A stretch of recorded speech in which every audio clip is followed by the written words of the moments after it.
Halo teman-teman semuanya, selamat datang kembali di series Intip Karir. Di kesempatan-kesempatan sebelumnya kita sudah banyak review dan juga dengerin sharing-sharing dari kakak-kakak tentang pengalaman bekerja di sektor banking, FMCG, financial services, Bank Indonesia, Telkom, manajemen konsultan, dan masih banyak lagi. Nah, di kesempatan kali ini kita akan membahas topik yang baru lagi nih, ada industri yang baru lagi yaitu bekerja sebagai equity analis di sekuritas. Di sini kita udah kedatangan satu narasumber, yaitu ada Kak Putu Cantika Putri Damayanti atau biasa dipanggil Kak Cika.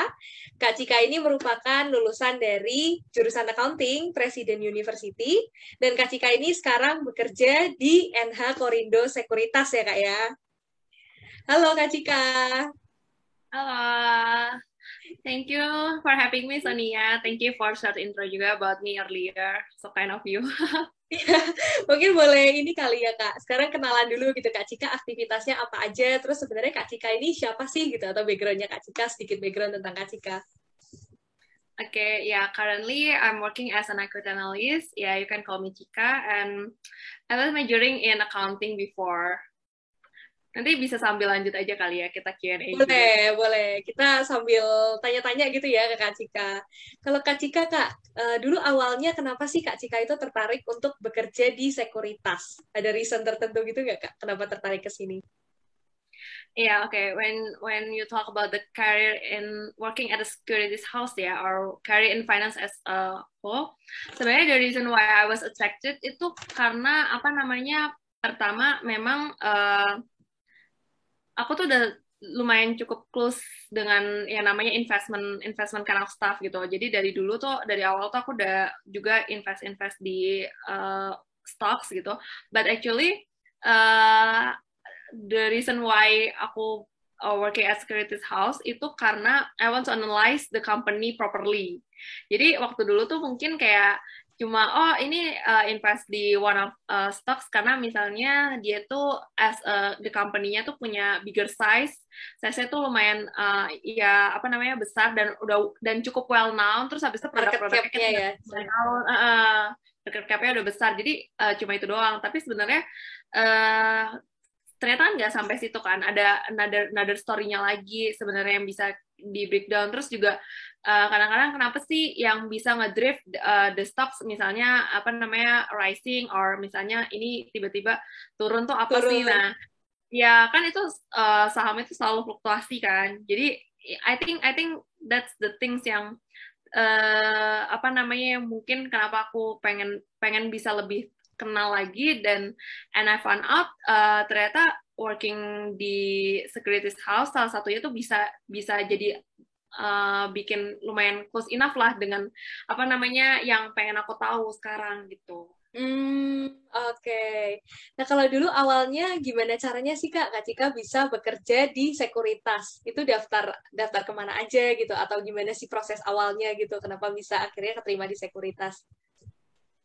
Oke, untuk proses awalnya yang pasti sebenarnya uh, kalau misalnya when we are applying about ini ya, we're applying about securities house nih misalnya nih, itu tuh yang pasti di CV-nya itu at least itu harus tahu soal ini sih, apa sih namanya, finance.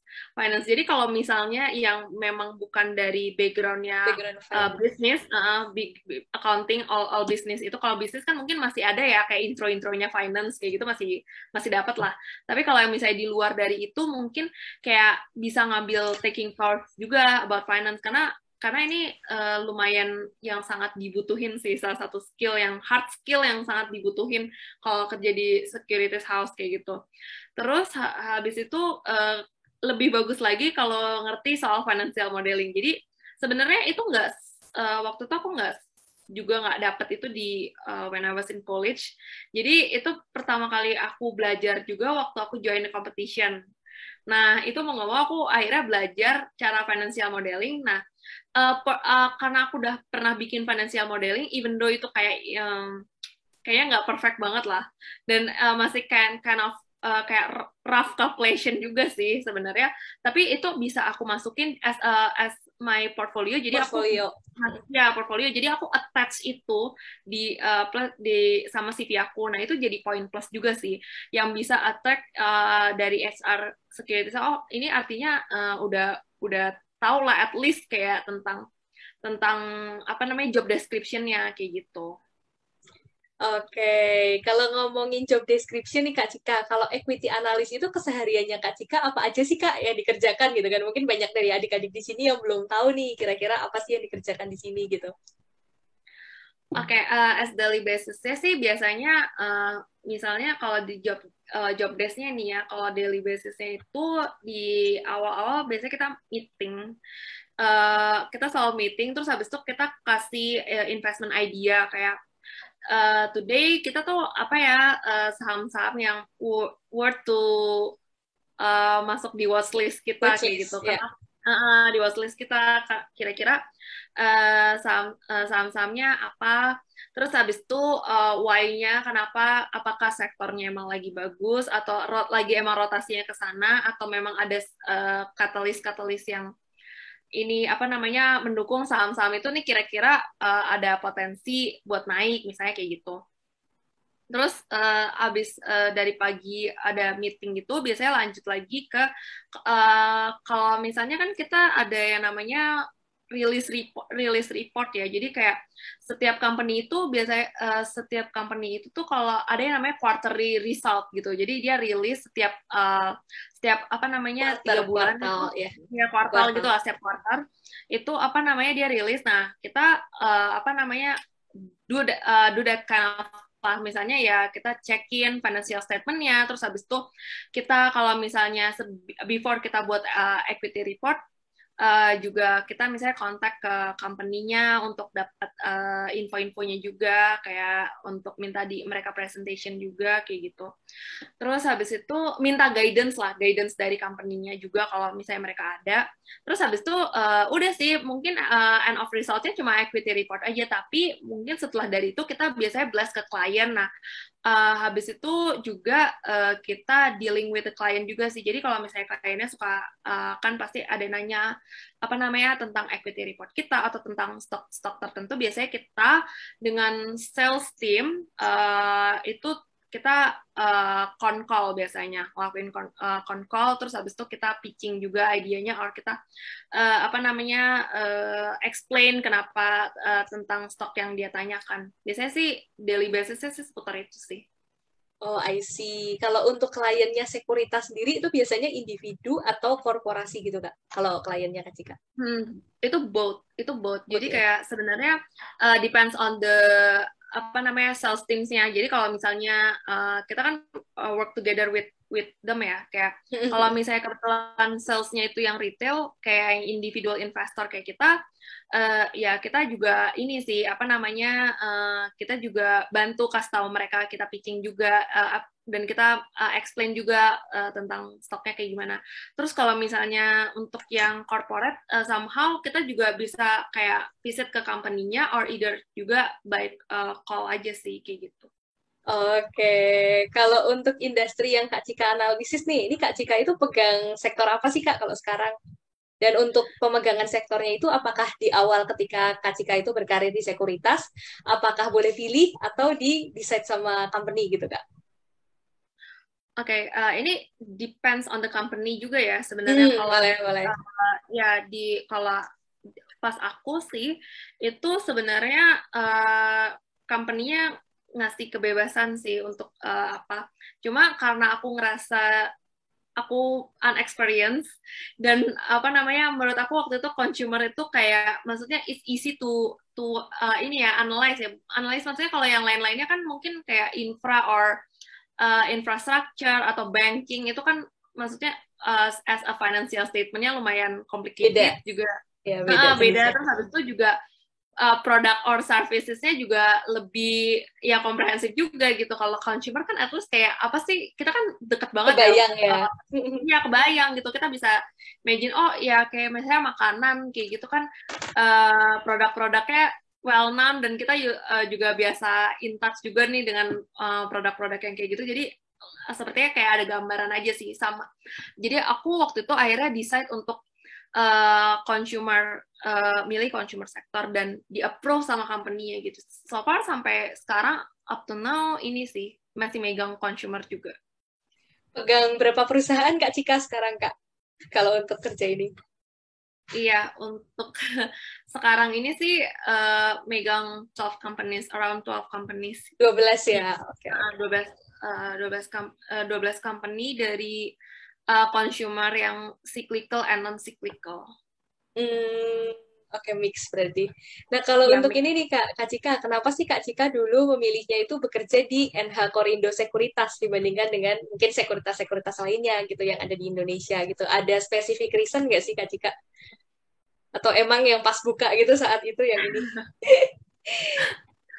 Ya, jadi sebenarnya it might be different between other companies ya. Jadi kalau misalnya mungkin di company, kalau di kayak di securities house itu biasanya tuh mereka agak limited kalau mau buka open recruitmentnya tuh lumayan limited banget. Jadi kayak kalau misalnya mereka lagi nggak butuh orang atau apa, biasanya mereka tetap close. Tapi kalau mereka ada, baru mereka open. Nah, jadi pas waktu aku after I graduated gitu, kebetulan memang pas banget before sih sebenarnya before, tapi aku udah selesai skripsian waktu itu, udah selesai sidang. Uh, yang buka tuh waktu itu salah satunya company yang sekarang ini aku lagi ini kerja. Jadi I'll try, terus habis itu ya udah pas banget mereka oke kayak gitu kan ya masuk akhirnya gitu. Oke. Tapi maksudnya untuk company ini juga ini kan securities house tuh kan ada yang local brokerage istilahnya sama foreign brokerage ya. Kalau kalau dari kita ini kan soalnya as client mungkin lumayan mix ya, ada apa namanya, ada foreign dan lokalnya juga, tapi nggak yang totally lokal juga. Terus habis itu dari as a manajemennya juga di mix juga. Jadi kalau karena kan perusahaannya bisa dibilang foreign juga lah ya. Karena kan ada beberapa yang nggak pure semuanya itu orang Indonesia. Jadi ada ada orang yang dari luarnya juga gitu. Oh, I see. Oke, oke. Nah, kalau untuk skill apa aja sih Kak Cika yang dibutuhkan untuk bekerja di sekuritas ini? Apa aja nih Kak yang penting-pentingnya gitu, baik dari hard skill-nya maupun dari soft skill-nya? Oke, kalau kerja di sekuritas nih mix juga sih sebenarnya, hard skill penting, soft skill penting. Hard skillnya adalah yang pasti you have to dealing with numbers every day, every time gitu. Jadi kalau misalnya nggak suka numbers, udah agak susah sih sebenarnya untuk apa namanya di sini, karena kan one of the job desk-nya itu adalah before kita produce equity report atau kita write equity report itu yang ada yang namanya istilah kita financial modeling atau kita forecast laporan keuangan atau financial statement-nya. Nah, itu sebenarnya hard skill yang sangat-sangat diperlukan ini sih. Terus habis itu juga ada valuasi juga, memvaluasi company kayak gitu. Itu juga salah satu hard skill ya. Jadi itu lumayan penting kalau di as an equity analyst ya, itu hard skill yang penting. Sisa-sisanya sih kalau misalnya kayak harus tahu tentang ekonomi kayak gitu-gitu kan ada lah ya apa namanya Business updates gitu ya tentang ekonomi. Ya economics kayak gitu-gitu kan mungkin lumayan bisa lah kita pelajarin, tapi kalau yang tadi itu kan lumayan harus tertentu, atau kalau emang passionate enough gitu ya mau nggak mau harus ngambil kursnya tersendiri kayak gitu. Itu sih. Kalau misalnya untuk soft skill-nya, of course communication sih, karena kan kita dealing with the client ya. Ya, untuk apa kayak kita bikin equity report bagus-bagus, tapi kita nggak bisa presentation atau pitching the idea. Betul. Kalau misalnya kliennya kan nggak selalu ngerti tentang ini apa namanya ya yang kita bikin kan, maksudnya kayak kita harus menyampaikan apa sih namanya ada idenya itu sampai si kliennya tuh ngerti. Understand, gitu. Ya. Ya, sama apa yang kita tulis. Kadang mungkin yang kita tulis itu terlalu apa sih namanya, terlalu agak rumit lah, agak complicated kayak gitu. Karena kan itu all about the numbers, ada numbers segala macam. Tapi kalau si klien kan kadang-kadang pengen taunya kayak Jadi sebenarnya ini call-nya apa ya? Ini I have to buy the stock or just hold dulu kayak gitu. Terus habis itu apa sih idenya apa namanya dari stok ini kayak gitu. Kenapa kalau misalnya buy kira-kira kenapa reasonnya. Terus kalau misalnya kita hold dulu kenapa. Kalau kita sell, oh ya ini kayaknya waktunya untuk time to sell kenapa kayak gitu. Jadi kayak kita harus translate-nya into apa namanya idenya lebih lebih easy lah buat mereka Lebih easy itu untuk dicerna gitu ya istilahnya, untuk karena dicerna sama audiens. Oke, kalau untuk presentasi ke klien gitu biasanya pakai bahasa Indonesia atau bisa bahasa Inggris juga nih Kak Cika? depend, tapi kalau di company aku usually English sih karena English ya? ya itu tadi karena kita kan nggak local brokerage, jadi kayak beberapa juga kita kadang-kadang juga nggak selalu ke klien sih. Somehow kan kita headquarter kita kalau aku kan di Korea ya, jadi kan aku nggak bisa bahasa Hmm, Korea gitu ya, kan. ya. Jadi mau nggak mau kita ininya pakai bahasa Inggris. Jadi ya explain-nya juga harus in English kayak gitu. Jadi tapi kalau beberapa klien mungkin kalau dia prefer to Indonesia ya mungkin kayak individual investor ya nggak apa-apa. Mungkin Indonesia biasanya kita iniin. Tapi kalau kayak institusional atau kita apa namanya present ke apa namanya ke our headquarter biasanya selalu English sih. Inggris, oke. Kalau di sektor sekuritas ini sendiri nih Kak Cika, di Indonesia itu sebenarnya ada berapa sekuritas sih Kak? Mungkin kayak kisaran berapa, misalnya berapa puluh atau berapa ratus gitu Kak. Dan segmentasinya misalnya yang lokal itu ada sekitar berapa, yang internasionalnya ada sekitar berapa gitu. Kalau dari Kak Cika, tahu nggak sih Kak kalau kayak gitu? Mungkin biar adik-adik di Kayaknya sini tuh kebayang gitu. ya as a generalnya mungkin kayaknya yang aku notice yang pastinya local broker itu lebih banyak lah dibandingin kayak yang Hmm, foreign broker playernya tuh lebih sedikit lah. Apalagi kan memang kalau kita lihat beberapa belakangan ini yang foreign securities house ini banyak yang ini kan apa namanya cabut dari Indonesia kan. Jadi kayak itu lebih bikin portionnya lebih bikin dikit lagi kayak gitu. Kalau misalnya lebih banyak sih pasti lokal lokal, tapi kayaknya nggak sampai puluhan deh. I don't think, maybe around 30 something lah 30 plus ya. minus. 30 ya kayaknya dan itu mungkin plus minus ya something itu. Berarti nggak terlalu banyak ya sebenarnya Kak. Makanya kayak tadi Sebenarnya Kak Cika juga sempat mention kayak vacancy atau lowongannya juga nggak sebanyak itu gitu ya. iya, itu sebenarnya untuk untuk ini aku ngomongin securities house ya. Securities house itu Hmm, kan lebih yang ke sell side ya. Kita nggak ya, ngomongin soal karena kalau misalnya kalau yang tadi aku bilang financial modeling dan segala macam, skill-skill yang dibutuhin itu sebenarnya juga bisa kalau kamu mau apply di asset management. Itu ya, atau kita istilahnya itu namanya buy side. Kalau by ini kita side. ngomongin sell side karena aku di equity analystnya di sell side di securitiesnya. Nah, itu memang kalau apa namanya segmentasinya tuh quite niche. Jadi kayak apa sih namanya tergantung kalau misalnya lagi ada kayak for example ya, misalnya ada yang resign, terus akhirnya apa namanya itu kosong, baru mereka open. Kalau nggak ada sama sekali, mereka Hmm, usually close. Jadi nggak bisa kayak ada timelinenya gitu. Oh ini pas ini kayaknya nih security bukanya di ini bulan apa gitu. Oh iya nggak bulan ada apa itunya. kayak gitu tuh nggak bisa. Jadi ya mungkin best advice-nya tuh ya you have to prepare aja sih. Jadi once itu open ya ini apply kayak gitu. Jadi Daftar, karena oke benar-benar. nah, timelinenya nggak bisa apa namanya nggak bisa ada ditentuin kayak gimana gitu. Or at least misalnya si company-nya ini mau expand misalnya kayak sekarang kan ada tuh yang kalau misalnya mungkin Sonia tahu ya ada kan beberapa kemarin kayak Bukalapak itu kan ada Hmm, sektor baru nih misalnya kayak ya, teknologi. Nah, jadi kan itu pasti it's a new things nih kalau misalnya di kita biasanya pasti beberapa company itu juga open soal itu. open Jadi kayak ya, buka divisi ya baru karena gitu kan ya istilahnya atau betul departemen. betul analis baru nih di sektor itu karena ada sektor yang baru di kita gitu. Kalau untuk jenis pekerjaannya sendiri Kak, antara yang sell side misalnya securities ini atau yang buy side yang asset management tadi, itu sebenarnya kesehariannya gitu hampir sama nggak sih Kak Cika? Atau kayak ada perbedaan gitu? Antara yang kerjaannya Kak Cika nih di sekuritas sama yang di asset management.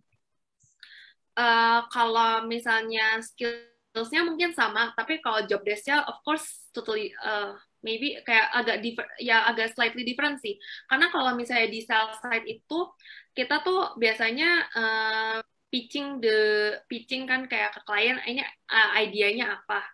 Kalau misalnya bedanya kalau di dan kita tuh nggak ada yang kita cuma responsible terhadap stocks yang kita coverage misalnya kayak gitu, lebih yang kayak gitu. Kalau misalnya asset management mereka kan collect big fund ya, jadi kayak ada mereka punya beberapa investor kayak kan mereka misalnya buat suatu produk mereka buat reksadana, nah itu kan maksudnya udah common ya, produknya misalnya kayak buat reksadana, jadi mereka megang beberapa fund, mereka punya analis juga sih, tapi analisnya mungkin tidak sampai kayak seperti yang di sell side yang kita harus bikin equity analisnya sampai komprehensif gitu. Kadang-kadang mereka juga bisa working with the securities house, jadi dia cuma ngeliat equity report dari kita, terus mereka cuma kayak baca, karena mereka masih ada step selanjutnya, karena mereka ada yang harus seleksinya kan, kayak harus seleksi ini kira-kira stocks mana yang masuk di dalam fund mereka nih kan, masuk ke dalam reksadananya. Ini kan biasanya kalau di reksadana tuh,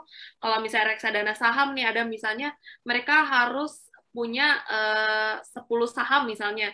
Nah, ini kira-kira 10 sahamnya itu kan kadang-kadang bisa di rebalance gitu kan. Jadi pembobotannya ya istilahnya. Ya, pembobotannya ya bobot sahamnya nih kayaknya ini sahamnya udah laggard, kayak udah mungkin kurang atraktif kayak gitu. Kayaknya ini harus dikurangin, yang ini ditambahin. Ya, dikurangin bobotnya atau di-change dengan stok lain kayak gitu. Karena mereka ada step yang di sekuritas itu nggak perlu kayak gitu. Ya. Jadi that's why mereka cuma kadang-kadang nggak harus make it equity report yang kayak kita di sell side. Jadi mereka kadang sama-sama cuma kayak baca doang, mereka tahu idenya apa, mereka baru nanti tinggal ini kan rebalancing atau kayak mereka monitoring kira-kira saham-saham mana aja nih yang masuk dan masih oke nggak di itu gitu. Oke, kalau untuk size company nih Kak, mungkin kalau sekuritas itu misalnya sekuritas NH nih Kak, tempatnya Kak Cika bekerja, itu satu company berapa employee sih Kak? Kayak mau biar kebayang gitu size company-nya. Oke, kalau misalnya securities house normally ya itu tuh gak besar sih, gak Gak besar besar. sama sekali, karena di divisi aku aja di research ya, research division aja tuh itu sebenarnya kita sangat sedikit sekali orang-orangnya kayak gitu. Jadi nggak yang kita satu tim tuh bener-bener more than 10 itu tuh jarang banget kecil ya, tim kecil ya. Ya, satu divisi tuh lebih dari 10 orang, mungkin ada di beberapa securities house, tapi nggak banyak. Mostly karena kadang-kadang kita anggapnya gini, di Indonesia sendiri, maksudnya kayak kita tuh di IDX itu kan sektor cuma beberapa kan. Satu orang tuh bisa megang berapa sektor kayak gitu. Jadi kalau misalnya sektornya tidak nambah ya otomatis keperluannya juga sebenarnya nggak banyak banget gitu. Iya, ya, jadi depends on ya kita inline dengan sektornya, karena kalau misalnya kayak ini kan baru ada sektor teknologi nih yang new things, baru kita kayak nambah. Kalau enggak ya sebenarnya satu orang kayak aku aja bisa consumer aja tuh sebenarnya udah bisa dua sektor, consumer cyclical yang kayak biasa kita makan, kayak misalnya produk-produk yang FMCG lah, terus sama lagi satu lagi consumer yang misalnya yang non cyclical tuh yang kayak yang kayak retail kan juga masuk, yang biasa kita pakai fashion retailers yang kayak gitu kan part of consumer juga. Jadi itu sebenarnya bisa di cover kayak gitu, bisa satu orang tuh bisa megang berapa sektor. Jadi itu yang bikin sebenarnya lebih dikit kayak gitu. Maybe yang kalau di kita tuh yang di securities house itu yang banyak itu biasanya sales sih. Sales itu lumayan banyak. Salesnya malah lebih banyak ya? Iya, salesnya lebih banyak. Tapi kalau misalnya kayak divisi-divisi yang kayak investment banking atau research atau back office kayak gitu ya segitu-segitu aja sih, nggak yang banyak. Dan almost di securities house, apalagi foreign ya, kalau foreign tuh malah lebih dikit lagi sih sebenarnya, dikit banget. Karena kadang-kadang kalau yang kayak let's say nih aku kasih gambarannya aja ya, misalnya kayak aku headquarter-nya di Korea. Misalnya analis yang di sana di headquarter-nya itu juga bisa megang sektor yang ada di Indonesia. Jadi Oke. dia bisa cover Asia kayak gitu, Asia atau Southeast Asia dia bisa nge-cover. Jadi satu orang itu aja bisa nge-cover sektor mungkin yang saham-saham yang listed di Korea dan juga saham-saham yang listed di Indonesia. Jadi itu enggak, Indonesia. ya jadi itu nggak menutup kemungkinan. That's why kayak itu lumayan lingkupnya sedikit sih. Oh, oke.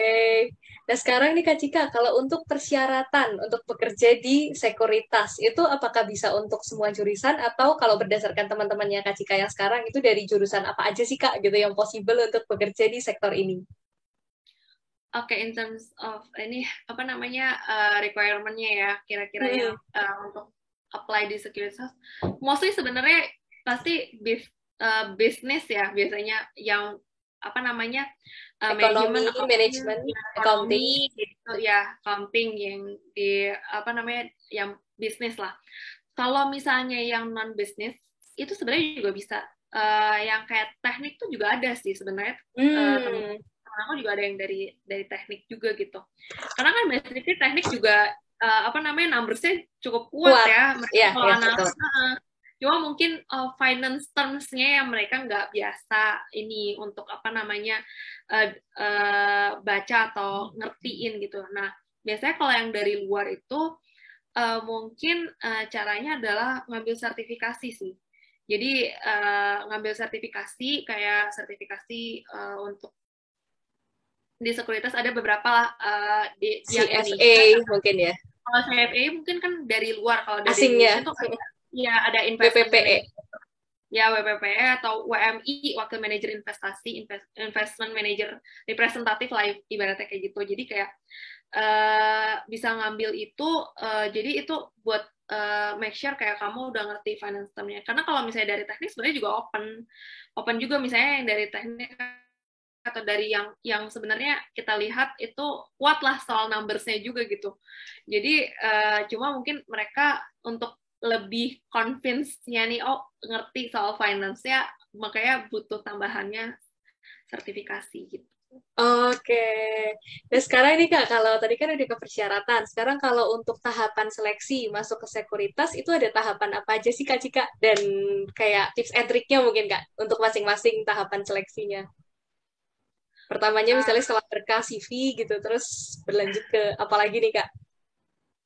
Ya kalau misalnya tahapan seleksinya mungkin ya ini juga different ya kalau dengan company yang lainnya.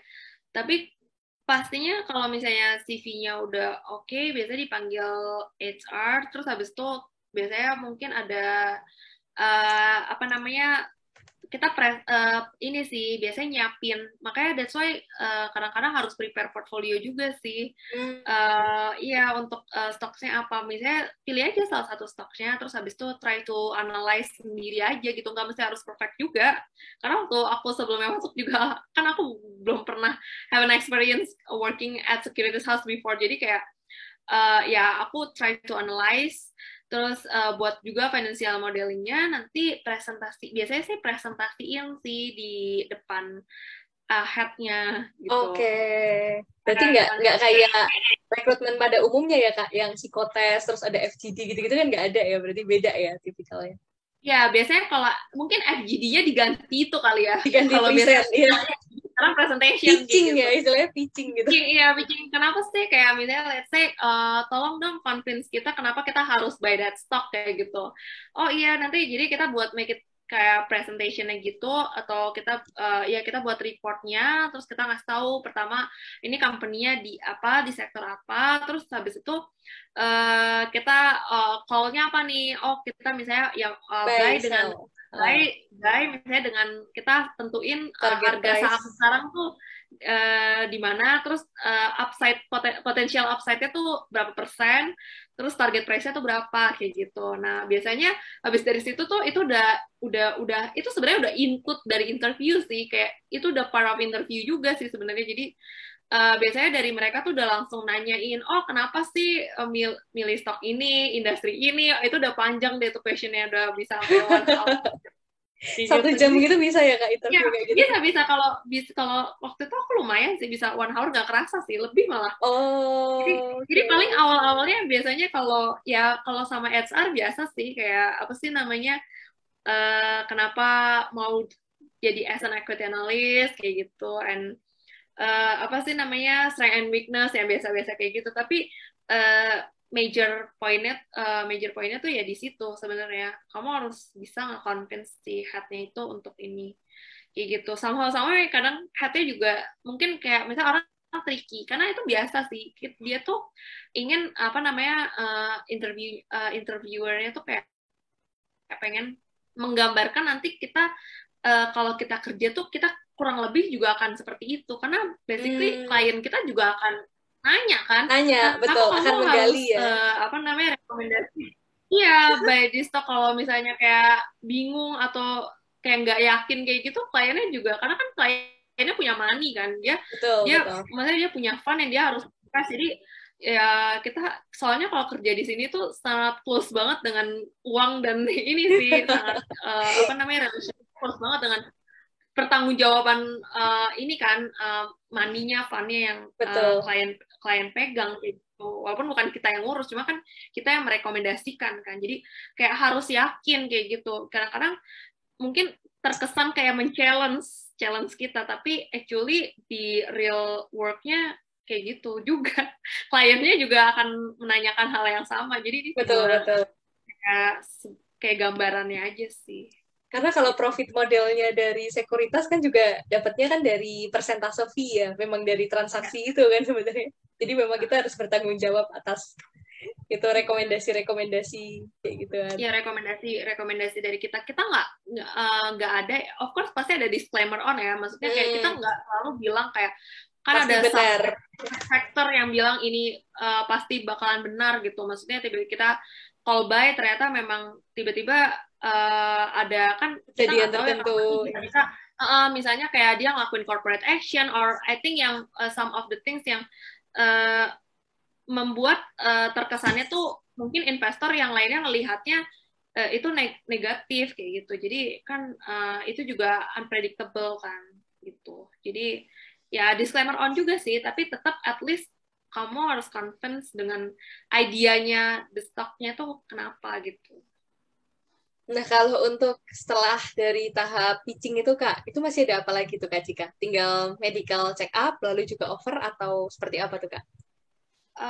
Biasanya habis dari situ mungkin ke ini sih habis dari headnya mungkin dioper ke uh, dirut ya mungkin si levelnya Hmm, lah oke. levelnya Interview round 2 ya istilahnya, ya atau final round two roundnya. gitu ke selanjutnya terus juga oh karena aku juga uh, karena headquarter aku juga di luar kan Mm-mm. jadi biasanya habis dari yang di Indonesia ngomong juga sama yang di luar Oh, tapi oke. nggak harus presentasi sih nggak harus presentasi biasanya kayak sebenarnya sama sih plus minus maksudnya topiknya tuh sama tentang sektoral juga tapi nggak harus sampai presentasi bener-bener gitu Ngobrol ya, cuma jatuhnya berarti ngobrol kayak aja ngobrol. Q&A aja ngobrol gitu habis itu baru kalau udah approve terus habis itu ngobrol sama si levelnya lah di rootnya habis itu udah baru nanti tunggu aja sih kalau approve ya you may get the offer. Hmm, oke, oke. Berarti nggak ada kayak tes tertulis tentang finance, tentang teori-teori gitu, enggak ya harusnya ya? Paling cuma English aja sih. Oh, Ada yang English test biasanya di awal ya ada ya ya? English test banyak sih beda-beda. Mungkin ada yang pakai English test juga eh, biasa terus atau enggak kadang-kadang ini yang kayak aku presentasi itu beda-beda juga. Somehow juga mungkin ada beberapa company yang eh, aku mungkin tanya juga sama peers aku Mm-mm. yang itu mereka ini apa sih namanya langsung disuruh buat modelingnya at the time gitu. Oke, Jadi diliatin gitu kamu ya sambil dikasih kita bikin financial model. statement, you have to make a financial modeling or performance statement yang langsung dan dikasih waktu dalam waktu within 2 hours or 3 hours and you have to create the point ideas pointnya apa-apa aja gitu jadi kayak bentuk in bullet yang nggak langsung kalau kita kan equity report usually kayak in paragraph lah ya kayak one paper gitu. Ini poin-poinnya aja gitu yang menjustify model kamu kayak gimana. Ada sih yang kayak gitu juga. Kayak assumption-nya ya, mungkin basic Ya, assumption-nya make an assumption. ini. Oke, oke. Terus conclusion-nya apa kayak gitu. Jadi ada yang kayak gitu juga. Sama-sama sebenarnya sama kan. Jadi Yeah. either you make it by yourself atau nanti pas lagi interview disuruh juga bikin kayak gitu. Jadi sama aja sih sebenarnya. Tapi kalau kayak tahap medical check up gitu-gitu ada nggak sih Kak Cika kalau di sekuritas? Atau enggak, Kak? Enggak ya? Berarti langsung offer. No kontrak juga kan ya? Kayak kontrak berapa tahun, masa ikatan dinas gitu-gitu nggak ada ya berarti kalau sekuritas? Nggak ada kalau sekuritas. Oke. Dan selanjutnya nih Kak, kalau untuk suka duka menjadi equity analyst, kalau menurut Kak Cika apa nih Kak? Suka dukanya? Oke, dukanya dulu kali ya. Boleh. Dukanya terakhir. Dukanya apa ya? Maybe working hours sih. Oh, masuk jam berapa, pulang jam berapa tuh, Kak? Nggak, actually sebenarnya sama aja sama working hours yang company lain. Cuma ini lebih pagi, karena kan kita tuh ngikutin ini kan market hours-nya. Ya. Jam bursa. Market hours kita tuh jam bursanya tuh jam 9. Jadi kita tuh kan harus ada meeting biasanya pagi-pagi or brief lah, at least morning brief lah. Itu around ya pasti at least 1 hour before dong kan, 1 hour jam 8 before, ya, jam 8 atau setengah 8 tuh udah harus ada di kantor. Okay. Jadi kayak benar-benar sama kayak orang sekolah mungkin ya. Tapi pulangnya gitu average jam berapa tuh Kak Cika? Pulangnya depends sih. Kalau misalnya memang lagi peak kayak kan kita depends on the quarterly result ya. Kalau misalnya pas lagi resultnya dari company itu udah pada keluar, mungkin bisa agak slightly overtime ya. Cuma kalau itu setelah dari itu udah enggak sih, normal aja sih. Biasanya udah kayak balik sama 5 ya, until 5 ya. Oh, 5 bisa ya? 5 bisa pulang? Bisa 5. Tapi kalau lembur ya jam 8 gitu pernah nggak? Paling malam? Sebenarnya nggak harus, karena kalau mungkin bedanya lagi ini tergantung dari analis ya. Jadi tergantung analis mau overtime jam berapa. Yang penting selesai kerjaannya. Jadi kalau dia mau sampai jam 12 malam juga nggak apa-apa sih. Sampai besok pagi juga nggak apa-apa. Kalau misalnya ini ngerjain terus besoknya harus harus udah ada gitu equity reportnya, that's fine juga gitu. Tapi dari kitanya sendiri biasanya dari head-nya atau itu nggak, dari company nggak ada yang mengharuskan kita overtime juga sih. Jadi kayak ya harus manage time-nya tuh sendiri gitu. Dan kalau overtime gitu sistemnya boleh kayak KAP gitu nggak sih Kak? KAP atau consulting yang charge jam lembur gitu atau enggak nih Kak? Kalau di iya, pasti. Ada charge-nya ya? Tapi ya reasonable ya, maksudnya kayak itu kan ngerjainnya apa, maksudnya end produknya apa, ada resultnya gitu. Jadi harus harus ada ininya, dikasih tahu ngerjain apa, jangan outputnya apa ya, betul outputnya apa gitu. Terus kalau suka duka yang lain nih Kak Cika, apalagi nih Kak? Mungkin bedanya ini juga sih, dapat teman barunya lumayan yang sangkatan. Jadi aku udah working around 2 years. 2 years ya. Tapi aku masih yang paling junior di sana. Oh. Iya. Gapsnya lumayan jauh banget. Jadi itu sih mungkin beda ya kalau di KP gitu kan temennya seumuran gitu ya. Temennya seumuran. Kalau misalnya di sini tuh bisa beda-beda, kadang-kadang bisa analis yang lain tuh udah udah bapak-bapak juga yang age-nya tuh lumayan agak quite far lah dari kita lah gitu. Jadi aku udah kerja di situ aja, aku masih yang jadi paling junior di sana. Lumayan, jadi agak susah sih ketemu teman yang seumuran gitu ya. Seumuran itu agak susah juga sih. Ya karena kan plus ditambah vakansinya juga ya opennya limited kan, nggak selalu Iya, betul. Ya, itu mungkin buka lagi setahun lagi, 3 tahun lagi gitu kan, nggak ada yang tahu. Mungkin kalau udah ada yang resign lagi. Gantung kebutuhan sih. Ya. Terus kalau untuk suka duka yang lain nih Kak Cika, sukanya mungkin kalau dari Sukanya ya, kerja di equity sukanya, analyst. sukanya tuh enaknya bisa ini sih bisa belajar industri yang lainnya secara nggak langsung. Nggak Hmm. mau kan apa namanya kita belajar strategi dari company-company yang lainnya dan kita bisa mendapatkan itu, maksudnya kita dapat experience-nya hand on gitu loh, langsung yang sama dijelasin sama apa namanya si level di sana, bisa dari CEO-nya, dari CFO-nya, kita punya privilege untuk in touch dengan mereka. Itu enak ya. Jadi kayak kan beda ya kalau kita baca secara as a newspaper sama dijelasin. Beda Ya, jauh ya. ya kalau dijelasin maksudnya kayak mereka record atau misalnya kan kadang-kadang ada public expose atau itu tetap beda sama kalau kita di invite kayak bisa meeting dan bisa close enough sama mereka dan mereka langsung presentation directly ke kita gitu, itu beda sih, itu enak ya jadi analis. Terus habis itu kerjanya tuh dynamic ya, maksudnya kan dan uh, workingnya at a face space, inilah face space lah, termasuk apa sih namanya Gak boring uh, gitu ya istilahnya kayak. ya jadi kayak kita kan juga as an equity analyst kita harus monitoring stoknya juga, sama di in the middle kita lagi ngerjain report, terus tiba-tiba stoknya turun, terus habis itu pada rame gitu. Terus Rame mau nggak ya mau kita langsung. harus check up dengan ini kan apa namanya sentimen-sentimen yang lain, apa nih kira-kira yang apa ini kenapa nih stoknya nih turun kayak gini. Jadi lumayan lumayan itu sih yang bikin kita tuh kayak setiap harinya tuh ini kayak yang nggak selalu lurus-lurus aja gitu, kadang ada deg-degan Dinamika tertentu ya.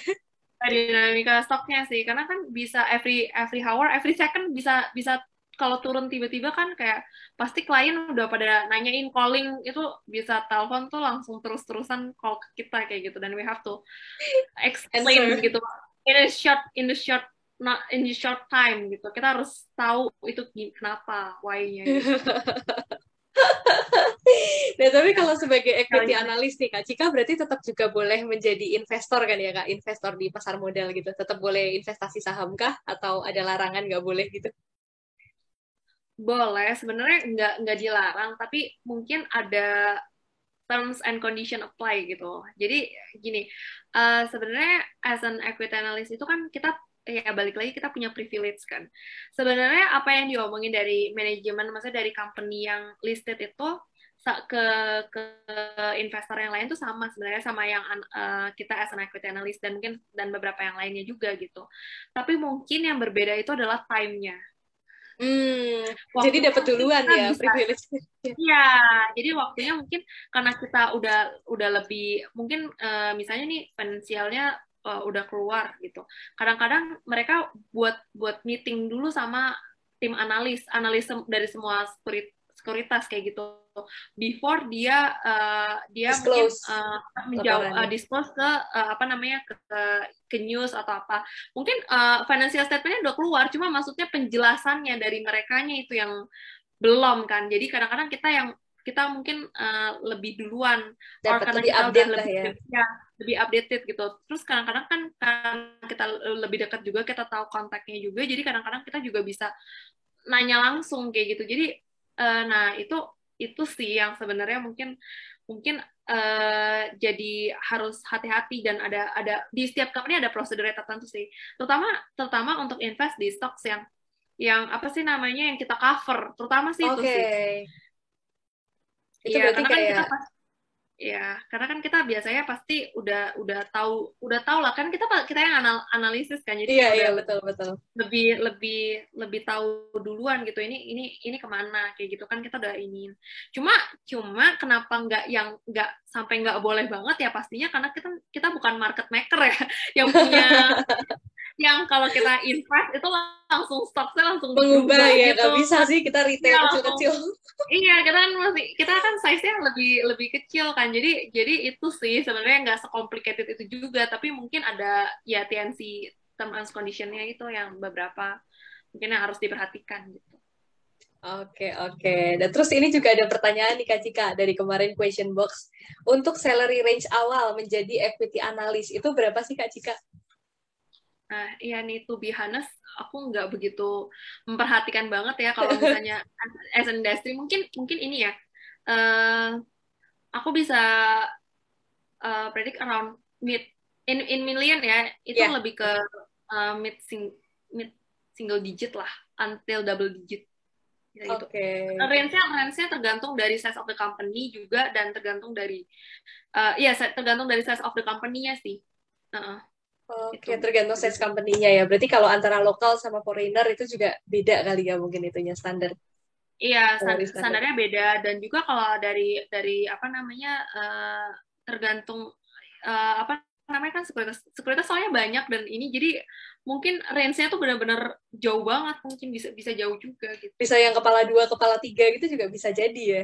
Equity Bisa analysnya udah senior, bisa maybe. iya bisa tergantung tergantung tergantung experience-nya juga. Kadang-kadang dia dia dia junior tapi dia misalnya dari lulusan yang lulusan mananya juga mempengaruhi sih kayak dari apa sih overseas biasanya Oh, juga itu juga sama beda ya? ya overseas sama lokal sama sama juga dibedakan terus habis itu juga yang udah punya sertifikasi juga beda kayak gitu Oh, yang tadi ya banyak WMI, WPPE, uh, CFA jadi gitu-gitu. jadi sebenarnya mungkin nggak selalu dari working experience-nya aja gitu jadi banyak banyak konsiderasinya yang membuat itu jadi beda-beda tiap tiap orang gitu makanya range-nya agak jauh mungkin gitu. Berarti itu pas nego gaji di awal kali ya Kak, pas dapat offer gitu kita dikasihnya sekian atau kita ditanyain expectation salary-nya gitu di berapa gitu. Ya, pasti ditanya lah expectation salary-nya di berapa, terus habis itu ya kasih tahu aja Nego. kalau misalnya kalian udah punya sertifikasi kayak gitu kan itu adalah plus point buat kalian kan. Jadi kayak ya pasti beda lah kayak misalnya yang satu punya sertifikasi, yang satu lagi enggak kayak gitu udah pasti plus point itu udah beda. Terus Bisa jauh ya, kita mungkin bisa double gitu. bisa mungkin Double, mungkin triple. mungkin bisa jauh tergantung tergantung sama nanti negonya sama HR-nya kayak gimana sih gitu. Oke. Terus kalau untuk jenjang karir nih Kak, jika jenjang karir dan juga potensial rotasi, apakah mungkin untuk di-rotate ke industri lain? Misalnya Kak Cika kan sekarang pegang consumer, nanti suatu saat dipindah ke mana gitu? Atau jenjang karirnya itu seperti apa sih Kak kalau di sini gitu? Mungkin junior analis, senior analis, atau gimana gitu? Oke, kalau career path-nya as a vertical line, kayaknya sih nggak akan sekomprehensif itu juga sih. Maksudnya karena ya kalau kalau di research tuh karena paling cuma junior, senior, dan juga head. Oh, Eh, cuma tiga. ya, cuma segitu Senior doang. tuh. Jadi kayak paling cuma segitu. Tapi kalau ke horizontalnya, oke, kita ngomongin di in terms of research research division dulu ya. Kalau misalnya untuk sektor itu rotate bisa. Jadi sebenarnya aku juga udah di offer kayak apa namanya untuk pindah industri industri lain juga bisa. Karena kan kadang-kadang ada bosennya juga atau juga Hmm, mungkin kita udah tahu dan kita pengen tahu yang belajar. sektor Ya, lain kayak gitu belajar atau mungkin memang ada sektor yang baru juga kayak teknologi kan yang which is kayak ini juga new things buat kita. Jadi kita bisa juga uh, apa namanya bisa cover sektor itu juga. Jadi sebenarnya banyak banyak many reasons yang sebenarnya possible untuk kita change our coverage gitu. Itu kalau tapi kalau misalnya di luar dari research division sebenarnya bisa aja sih. Itu yang lumayan luas sebenarnya. Jadi kalau misalnya as a career path itu kalau misalnya kalian punya skills-skills yang tadi udah kita bahas sebelumnya, kalau di securities house-nya sendiri, kalian bisa jadi investment banking. hmm, Kalian bisa. Or in terms of sales teams juga bisa di sales institusional atau retail. Itu juga bisa. Or jadi dealer juga bisa. Terus juga itu baru di securities house aja ya. Kalau misalnya itu kan di sell side. Terus kita bisa change juga ke buy side. Itu kayak misalnya di asset management itu juga bisa. Jadi apa sih namanya? Fund manager. fund manager. Ya, jadi junior fund manager dan jadi fund manager juga bisa. Itu terus habis itu kalau misalnya sebenarnya banyak, kalau misalnya kan itu juga kalau kita ngerjain stok itu kadang-kadang ada yang namanya corporate action kan. Yeah. Somehow the company do the corporate action. Jadi otomatis either itu right issue or merger and acquisition and so on and so forth. Nah, itu juga kalian bisa apply kalau kalian udah punya skill-nya itu, kalian bisa apply kalau di KAP, misalnya kalian pengen di KAP, itu kalian bisa ke advisory juga. Nah, itu juga masih masuk tuh di advisory, or di company-nya itu kalian bisa jadi investor relation atau juga corporate finance. Ya, corporate strategy ya itu. Ya, corporate strategy di company ya itu. Jadi sebenarnya banyak, karena itu satu skill itu bisa buat itu related ke ini, dan memang kita pun juga as an equity analyst juga kita stakeholder-nya juga itu aja kayak gitu. Jadi motornya di situ gitu. Oke, Kak Cika. Ini kayaknya so far pertanyaan-pertanyaannya udah kejawab nih sama Kak Cika. Nah, mungkin ini pertanyaan terakhir kali, Kak. Kalau disuruh mengulang kembali, apakah Kak Cika akan tetap berkarir di sekuritas atau enggak nih, Kak? Of course. Of course, yes.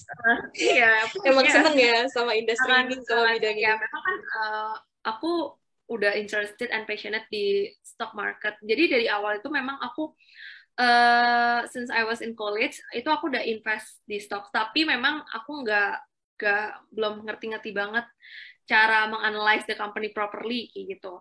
Nah, jadi memang udah dari situ aja aku dan finance course aku juga lumayan suka. Jadi dari situ aku memang udah tertarik dan interested di tentang saham, karena gini, kalau aku lihat kalau misalnya kita kerja di securities house itu enaknya adalah selain kita bisa invest itu kan bagus ya, maksudnya kita kan selalu diajarin untuk menyisihkan, dasarnya tuh menyisihkan dulu sebagian dari tabungan kita terus kita invest. Cuma masalahnya investnya tuh banyak nih type-nya, bisa investnya tuh di tabungan atau investasi di saham, invest di properti, banyak kan. Tapi intinya dari situ dulu. Nah, terus kalau kerja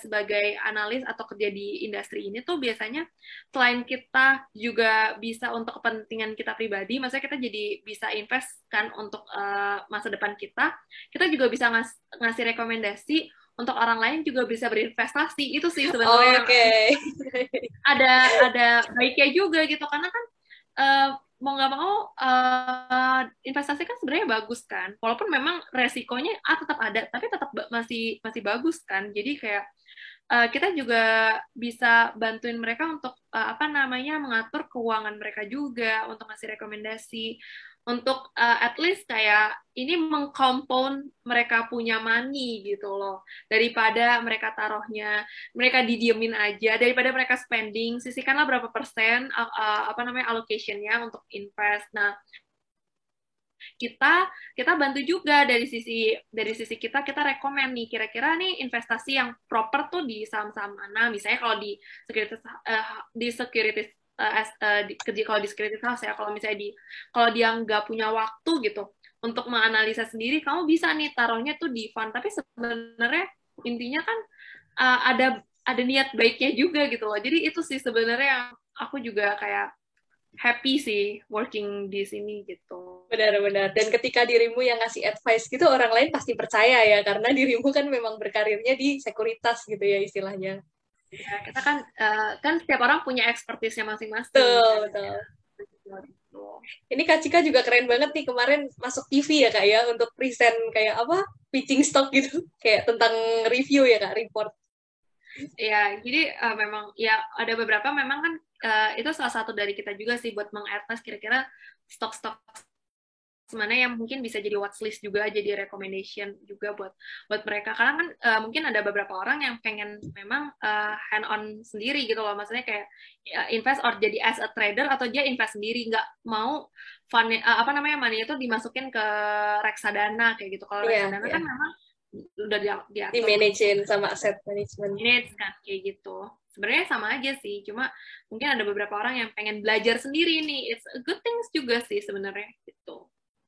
Oke, dan terakhir nih Kak, sebelum kita tutup, mungkin closing statement dari Kak Cika buat adik-adik yang masih berada di akhir-akhir perkuliahan ataupun sedang mencari kerja nih Kak. Mungkin ada closing statement tertentu gitu atau advice dari Kak Cika. Silakan Kak Cika.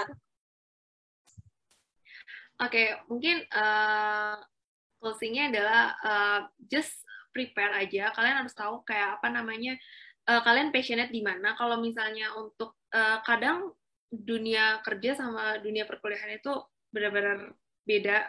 Dan kadang apa yang kita pelajari di kuliah itu nggak selalu sama di apa yang kita kerjakan di tempat kerja. Walaupun even me kayak udah apa namanya belajar tentang finance stuff gitu, mungkin kayak cuma berapa persen doang sih yang kepake. Tetap kita akhirnya belajar juga di tempat kerja. Jadi apa namanya cari apa namanya aktif apa Bidang namanya atau kegiatan kegiatan. ya kegiatan yang sebanyak-banyaknya yang bisa sharpen your skills even di hard or di soft skill, karena itu sebenarnya dua-duanya penting sih buat untuk kalian nanti di dunia kerjanya gimana gitu. Betul sekali. Oke, thank you banget sebelumnya buat Kak Cika udah mau diundang ke series Intip Karir ini. Buat teman-teman semua jangan kemana-mana karena di minggu-minggu selanjutnya kita masih akan ada industri dan juga speaker-speaker lain dari company-company lain juga nih. Dan buat teman-teman yang belum di-subscribe, jangan lupa di-subscribe dulu. Buat teman-teman yang merasa bahwa video ini berguna buat teman kalian ataupun buat saudara kalian, kalian bisa bantu share ke mereka juga. Sekali lagi thank you buat Kak Cika. Semoga Kak Cika sukses, sehat selalu, dan bahagia selalu ya Kak ya. Thank you, Thank you. Sonia. Iya, udah bersedia datang. Buat teman-teman audiens yang udah nonton juga thank you for watching. Stay happy, stay healthy, dan juga stay humble. Thank you.